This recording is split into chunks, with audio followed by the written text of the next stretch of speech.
Jay of Stretford Paddock, this is the one-on-one interview, and joining me is Andy Mitten, editor of United We Stand and writer for The Athletic, amongst other things as well, and a man foolish enough to give me a job about 28 years ago, wasn't it?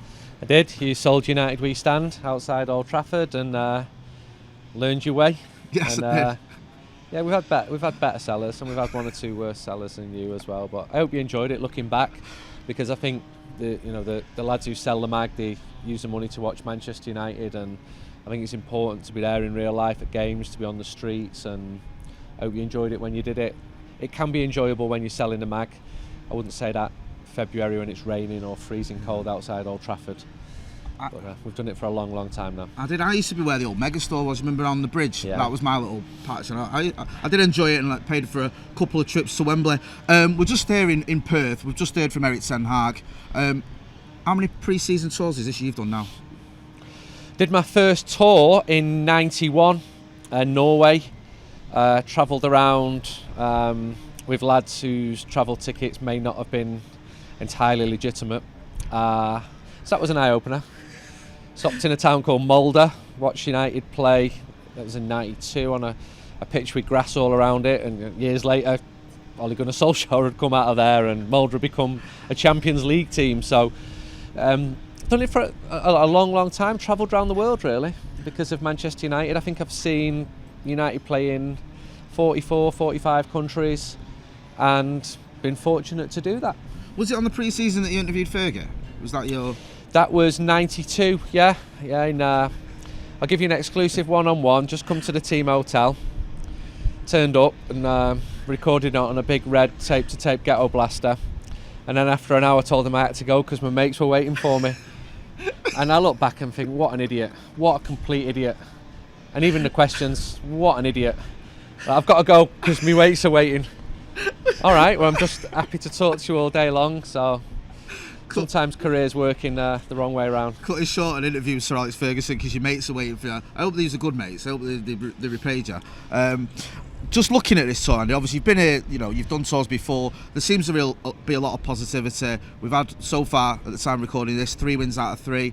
How positive do you feel about this team under Ten Hag so far? I know it's only early days. Do you think it's too early to say what's happening? Because a lot of people, myself included, are getting a little bit carried away already. I think there's always positivity pre-season. I think if you look at the pre-seasons where there hasn't been positivity, they're few and far between. The most notable one would be 2018 under Jose Mourinho, when he was in a stinking mood. And I would drive across Los Angeles to do a press conference, and I've never hidden who I support, and you go into the press room and he just didn't want to be there. And the contrast between United and Liverpool on that trip struck me as one team's going in one direction and one's going the other. I'm pleased to say it's not like that on this trip. Like you, I've been impressed with the manager. He's no nonsense, he's a disciplinarian, strict. I like seeing a manager on the grass, training the players, doing what he does best, and I am encouraged. I'm also realistic. Manchester United finished 6th last season, lost the last 6 away matches, and form would need to pick up. I think it will. I think he's a good manager. Proved that at Ajax, proved that at the clubs before Ajax. He'll get the players in that he wants, so it cannot be as bad as last year. Well, it could be. United could go down like in the mid-70s, but I'm with you. Yeah. I just think any manager needs time, to bring in their way of thinking. You can't just expect overnight magic. But the stuff I'm hearing as well behind the scenes, 9 out of 10 times I'm like, good. Yeah. And after 2 or 3 weeks of the previous manager, 9 out of 10 things I was hearing was bad from all my sources. Right. And that set alarm bells ringing a little bit, and then a few months later you start to see the form fall apart and you think, well, I did have a good inkling of that. As a journalist, your job is to get as many quality sources as possible so you can tell the truth to the people who consume what you do, whether you're writing or you're doing interviews or books or whatever. So I'm feeling pretty good about him.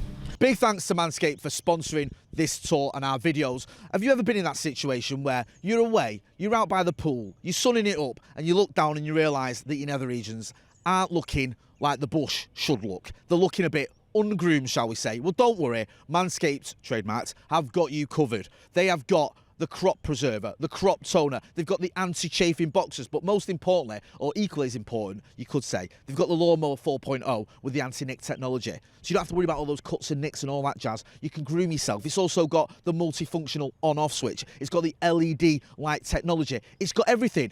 And plus, as if that weren't enough, you get 20% off and free shipping when you use the code Paddock Talk. Because we've all been there, shaving and whatnot, and hurting ourselves and trying to get a light, wondering, is it on, is it off? I don't know, it's not got a multifunctional button. Not anymore, not when you use Manscaped. You don't have any of those worries at all. So make sure you are checking out the link in the description. It's the code Paddock Talk. It's 20% off. You get free shipping. You get a little bag. You get boxer briefs. You get crop preserver. You get crop toner. Get crop toner. You get everything. Preservers, toners, anti-chafing technology, anti-nick technology. You've got all the technology you could possibly wish for. What more do you want, man? Or ladies, check out the link in the description. Your balls or your front bottom? Well, thank you. One of the good aspects of this tour so far has been the youngsters. We've seen the likes of Zidane Iqbal, Charlie Savage, one or two others getting minutes. He's obviously a manager that's willing to do that. And again, I know it's pre-season, but he's spoken about giving youngsters a chance. I think all the managers have given youngsters a chance, to be fair to them. Yeah. I think Louis van Gaal was probably the one who cared least about the youth setup, and ironically then had to turn to that youth setup and give debuts to people like Marcus Rashford because of a serious injury crisis. Jose Mourinho was a big advocate of Marcus Rashford, and he wasn't someone who people expected to push youth. It was helped that United's youth system was better funded in more recent years. The players you mentioned, I think they've all had good tours. Is good enough to mean that they can start for a Premier League team right now? I'd say probably not. Yeah. But their careers are in a good place. They look like Manchester United players. When I see them dressed like Manchester United players, having the habits that a United player should have, being punctual, being respectful, then that's all positive. With each of them, what happens to them this season will probably be different for each of them. One might stay, one might go on loan, and it's probably better that they go on loan. Yeah. As you saw last year with James Garner, for example, if you're playing every week in a good football team like he was at Nottingham Forest, that helps your career. Very, very few players break into first teams when they're teenagers. Yeah. If you look at some of the best players in recent years, Andres Iniesta was only a Barca regular by the age of 22. Of course you get freaks like Lionel Messi, but it's very rare to see teen footballers. So when Anthony Elanga came through last year, I'm like, great, but Yeah. you know, there's going to be major dips in their consistency, and that's something that comes with age. One player who's done well on the tour, and I thought did, compared to some of his teammates, quite well last season, was Fred. You spoke to him after the Palace game, I believe. What do you think about Fred in this Ten Hag system? Do you think he could actually be quite an important player for him? He could be. I think there's better technical players in world football, but we're talking about someone here who's now the number one choice in Brazil's midfield, and Brazil are one of the best teams in the world. You don't get to that level by being an idiot. No. I think he was one of the few players last year who did okay. Yeah. Most of them didn't. I speak to him quite a bit. I like his energy on the pitch, which is what Ten Hag mentioned, but off it as a person as well. I think you have players who add energy to a dressing room, and you have players who take energy from a dressing room. And there were plenty of those doing both last season. I think Fred is always someone who adds energy, positive energy to a dressing room. Technically he's not the best footballer, but he's a good footballer. Yeah. And I've seen him be man of the match at Manchester City away. That's how good he can be. So I've got no issue with Fred. Christian Eriksen's been brought in with the midfield. There may be other signings in midfield as well. But I think he's in a pretty good place.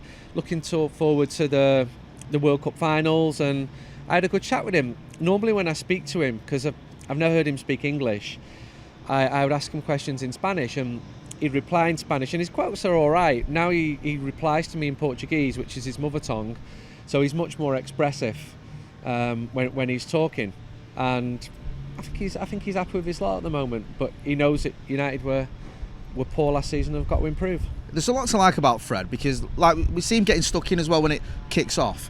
When he's one of the few players that's not scared to sort of stick up for his teammates. And I saw a little bit of that lacking last season. Heads were dropping, and you want to see a little bit of that, don't you, as a fan? You want to see players who are willing to die for the cause.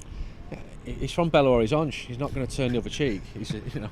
You're a street footballer from there, and I think he's a team player. I think he's pretty selfless. Scored a couple of key goals. But he is the type of player who'll run forward. He's made a lot more forward runs, I've noticed that. I think that's demanded of him from the manager. He's got himself in more advanced positions as well. So I'll be really intrigued to see which role within the team Ten Hag settles. And that will be partly dependent on the players that he brings in. But yeah, he's someone who you want to have on your side. He's not a snide. No. And I'm having him. But I am aware that Manchester United have had technically superior footballers and that there are still lingering doubts about Fred. One of the sort of strange episodes, if you call it that, on this tour has been Harry Maguire's treatment against Palace. There was boos, there was cheers then when he had a shot. It just seemed a bit weird. What did you make of it all? It was a bit weird, that's the right word to use. It was a bit odd, it was pantomime villainy. And he's become a bit of that. And part of it is a social media construct where he's probably the most criticised Manchester United player at the moment. He didn't have a good season last year. He wasn't the only one there. He was doing well up until he was injured prior to the Europa League final against Villarreal. I think he was a pretty important member of United's team. I put my opinion of the booing. I didn't like it. Said anyone doing it is a whopper. I was going to use the term bell end. I saw you tweet. I didn't like it. I didn't like that one. Told me not to do that, and I stand by that. I don't think you pay money and go in a stadium to boo one of your own at the start of the game. If they've had a stinker, then it's slightly different. If they've been playing terribly pre-season, but it's the start of season, and if you're a United fan, you want to get behind your team. The reaction to that tweet was quite interesting. It was 50%, absolutely, you get behind your team. And then it was a load of, no, he's called the fridge, he's an idiot, he's got to go. And literally, 95% of those people were anonymous. Yeah. Or pictures of footballers for the profile, that sort of stuff. So I can see there's a split within the fan base online as to how they perceive Harry Maguire. The bottom line is he's got to have a better season this year than he had last year. Yeah, I think there's an element of that to quite a few players. We've seen that attacking-wise, the likes of, you mentioned him earlier, Marcus Rashford, Jadon Sancho, Andy Martial, getting amongst the goals. How confident are you feeling they could take that into the Premier League season as well? Because we just heard from Erik Ten Hag saying, there's no change in this Ronaldo situation. So it looks like we are going to, even if Ronaldo stays, we're still going to need the likes of Rashford and Jadon Sancho to step up. I thought Jadon's first season was 6, 7 out of 10. A couple of patches where he did well. He needs to be 8, 9 out of 10. I think he's got it in him. I think he's done well on the pre-season. Every player deserves a first season to settle in. He's had that now. And so I'm looking forward to watching him play this year. Martial, I wrote a lot of pieces about him. I wrote a big one for The Athletic about his time in Seville. Spoke to a lot of people at Seville about him. Didn't work out. Yeah. So I think at the start of... going back to June, United would have accepted a bid for him, and I don't think they would now. I know they wouldn't now. So he's had a good pre-season, and there's a good player in there somewhere. But I could have said the same thing in 2021, 20, 19, 18, 17. He's had a few good seasons, and I really would like it to work out for him. I've been to his neighbourhood in Paris where he grew up. Yeah. I've spoke to his family there. They're really well respected locally. Within the community, it's the same neighbourhood where Thierry Henry grew up, where Patrice Evra grew up, and the image of him where he's from is very different to what it is in Manchester. I'd love him to come good, but he's exhausted the goodwill towards him among a lot of supporters, but all it takes is a few goals. Yeah. Rashford, another one, didn't have a good season last year. No. Not had a good season, not played well for a while. He's got to massively increase what he gives to Manchester United, and he's got the speed, he's got the technical ability, he reads the game well. We're not seeing that enough. So I think we need to start seeing that more. He's a Manchester lad, he's a United fan. I'd love him to be a success at Manchester United, but I'd love you to be a success for Manchester United. If you're not doing it, then you've got to bring somebody else in. Definitely, no, I agree. I've said it a long time. He needs to show it this season. Just finally, there is all this confidence and this positivity, but we have to be realistic. We finished so far off the top two teams, City and Liverpool, last season. What do you think realistic United's sort of targets or where we can aim for this season will be? Is it just getting back into those top 4 places? I think fans have got to see an improvement in the style of football. They've got to have confidence that the manager knows what he's doing, that he's making improvements, that could lead to more improvements. That, okay, we finish 4th. I think 4th would be realistic for next year and would be a success for next year. Yeah. Can't believe I'm saying that, but that's where we're at the moment. We're at it. I miss trophies. Not seen United win one since that great night in Solna, Stockholm. I'd love an FA Cup, even a League Cup. Them great days out as fans, which you love. Going to Wembley, getting behind your team, booking your trips. There's been so much disappointment that we miss that. Yeah. And United in the 80s were a cup team, a bit of cup glory now, but City are excellent. Liverpool are excellent as well. United have got to start at least landing a shot on these teams, because last year was horrendous. I stood in the away end at Anfield. It was absolutely horrendous. Stood there, and it's not good enough. Remember that Manchester United's wage bill is pretty equal to both of those clubs, so that's pretty damning on how poorly United have recruited. So under a new manager, improvement, and if you're going to be finishing 4th, you're going to have good runs. You're going to be having really good spells. United conceded far too many goals last year, so the defence has got to tighten up. Players like Rafael Varane got to improve. We've spoken about Maguire already. What happens at left back and right back will be interesting too. So optimistic as I always am pre-season. I'm an optimist, but look what the league table finished at the end of last season. Look how bad. I mean, that game at Palace at the end of the season was so bad. And it's all right, players coming out, sorry, we're going to go again. Bullshit. Yeah, gets tired. You're still getting paid. Yeah. I saw people paying a lot of money to go down to Selhurst or to all them games towards the end of the season, and it was just a failure on the part of those players. A lot of them have moved on, and new players have come in. We start again. That's a wonderful thing about a football season. There's a natural beginning, medium, and end. It'll be disrupted this year with the World Cup finals in Qatar. But we're United. We'll support the team. We'll go again. Still got the issue of the Glazer ownership. Yeah. That's still a cloud which is hanging over the club. And that cloud only dissipates with a lot of people when the team start winning again. And we'll just go the match. And when the time the season comes around, I'll look forward to going to games again. Not just about the football, but being part of that community. I think that's really important. Football clubs bring people together. And we've seen that on this trip. Not just like in Manchester when we go to matches and you know so-and-so from different parts of Manchester or the UK, but here to see the support in Bangkok and in Melbourne and in Perth. And I stopped en route in Islamabad in Pakistan, in Jeddah in Saudi Arabia. Brilliant. And you wouldn't get that if we were following Oxford United pre-season. No. But you and I grew up very close to Manchester United, and we're fortunate. Very lucky, definitely. Just finally, United re-stand. Anything coming up in there lots of things coming up in there, but what have you got coming up in there that we can look forward to? It's our 33rd year now. So the cost of paper's gone up 45%, which is an absolute buzz, but I don't want to increase the price of it. Right. I just don't want to. And if I can make enough from my other journalism, then hopefully I won't need to. It's going well. Circulation's really stable. Readers are extremely loyal to it. Most of them like the printed version of it. Got subscribers around the world, and I get it. If you're living outside the UK, you might want the digital version. I get that. Got a really good team. We've just done some nice T-shirts. We'll tell you stuff in there that you will not get anywhere else, and we'll always do that because we've worked hard for decades to get the contacts that can tell us that type of information. And I'm sometimes really glad that it's not splashed all over social media. Yeah. That it can stay in United We Stand. No, I like that. I do like that. And I always remember, we were talking about Van Gaal earlier. One of the sort of low points of the Van Gaal era, sat at Old Trafford, reading United We Stand during the game. Yeah. We were all doing the quiz and joining in because the football was that bad. Yeah. We've got good writers, and I'm always looking for really talented writers. We don't have space for everyone because if you're going to buy it with a thing called money, it's got to be worth paying for. 100%. But Van Gaal, that was a really trying time as a Manchester United fan. That's what it. That pass across the side,